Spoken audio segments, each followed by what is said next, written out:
Quando o ser humano é nômade, talvez os conflitos fossem menores, porque ele sai daqui, vai pra ali, sai daqui. Quando ele começa a se fixar a uma terra e ter propriedade e ter agricultura, que começam as confusões ou não? Não, na verdade, desde a ideia do nômade, porque o que é um nômade? Você sai do seu conforto e você vai para outra área. E quando você vai para outra área... Pode estar ocupada. Isso. E invariavelmente vai estar ocupada em alguma medida. Entendi. E aí você vai ter algum tipo de conflito, principalmente se for cultura diferente. Era o que acontecia aqui na América, por exemplo. Vieram ondas de indígenas. Veio uma onda, depois veio, nos últimos milênios aí, veio uma segunda onda, depois veio uma terceira onda. Falando de astecas, maias, incas, cara, e falando de astecas, então, meu Deus do céu, a gente tem, assim, poucos povos na história... A gente tem registros de tanta brutalidade como os astecas. É mesmo? É impressionante. Em relação a outros povos? Em relação aos povos que circundavam o Império Azteca. Os caras eram sanguinários. Sanguinários, assim. A gente tem registros... Aquelas coisas são reais de os caras jogarem... fazendo esportes com a cabeça dos caras? Então, sabe o que rolava há uns anos atrás? Azteca a gente tá falando do quê? A gente tá falando agora, do século XIV, XV. Eu achei que era mais antigo. Nesse período dos espanhóis, da chegada dos... Mas eu achei que era contemporâneo ao Egito. Não. É bem depois. Já tinha migrações acontecendo aqui na América, mas o surgimento dos astecas acontece em século XIV, XV, como potência, né? Entendi. E aí, então, o lance dos astecas é o seguinte: eles tinham o seu centro, que eram os povos mexicas, que eles tinham os seus deuses. Mexicas, daí vem o México depois. Isso, exatamente. Até a bandeira do México vem de uma profecia asteca. Que a terra prometida deles seria quando eles encontrassem uma coruja, uma ave, acho que é uma coruja, com uma serpente na boca. E diz a lenda que quando eles estavam migrando pela América do Norte, eles chegaram numa terra que tinha essa serpente com a coruja com uma serpente na boca. Opa, então é aqui que a gente fica. E aí eles criaram o império deles. Então, assim, quando você vê o requinte de brutalidade, há uns anos atrás, a gente tinha o seguinte: os contos espanhóis, as crônicas espanholas. E aí tinha muito um debate assim: mas os espanhóis devem ter exagerado, isso é exagero dos espanhóis para eles justificarem a conquista. Então a gente ficava naquele embate. E aí? Será que é? Será que não é? Tem a fonte... Mas a gente não tinha muitas outras evidências. Só que em 2015, cara, foi encontrado um sítio arqueológico em frente onde ficava o templo maior dos astecas, na Cidade do México. Na Cidade do México mesmo. Aquele nome estranho lá? Tenochtitlan. Isso aí, exatamente. Tenochtitlan.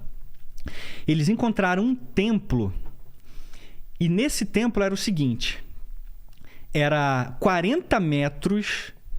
Eu ficava de frente para o templo maior, que era o templo principal dos astecas. 40 metros de comprimento por 14 metros de largura. Deixa eu fazer aqui o desenho que aí dá para a gente ter uma ideia. Seria mais ou menos assim, ó. Uma construção que foi escavada nessa Cidade do México. Inclusive, foi publicado inclusive na revista Science. O nome do artigo é Feeding the Gods, Alimentando os Deuses. Vamos de amarelinho aqui. Boa. Então, o que eles encontraram foi o seguinte: nessas escavações, uma construção assim, né, retangular. Aqui tem linhas totalmente retas aqui.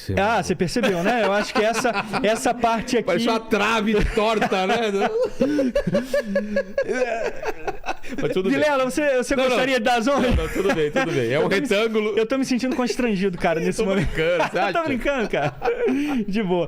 Mas é o seguinte: como eu não sou desenhista mesmo, eu consigo ter essa folga, né? Então, nessa ideia aqui, a gente tem dois postes principais e esse retângulo aqui. Cada um desses, de fora a fora, era cerca de 40 metros de comprimento, 14 metros de altura? De largura. Isso a gente tá vendo de cima. Isso, a gente tá vendo como se estivesse deitado. Né? Então a gente deitou o templo pra gente ter uma ideia. Então, 40 metros de comprimento total, 14 de largura só pra galera entender, e 4 metros de altura. Então, olha a dimensão desse templo que foi encontrado. E esse templo, ele tem postes com intervalos assim regulares de mais ou menos 1 metro entre um e outro. Assim. E em cada poste tem hastes atravessando de fora a fora do templo. Dezenas e dezenas e dezenas de hastes. Em cada espaço disponível era um crânio colocado aqui. Então, era crânio. Isso nos 40 metros de profundidade, de largura, nos 14 metros de profundidade, e ainda tinham duas colunas, como se fossem duas colunas em espiral de crânios também circulando, essa coluna de espiral subindo. Como se fosse, imagina isso aqui, né? Só que é circundado de crânios subindo. Isso, fazendo como se fosse uma espiral mesmo. Mas organizadinhos assim? Organizadinhos, todos organizadinhos.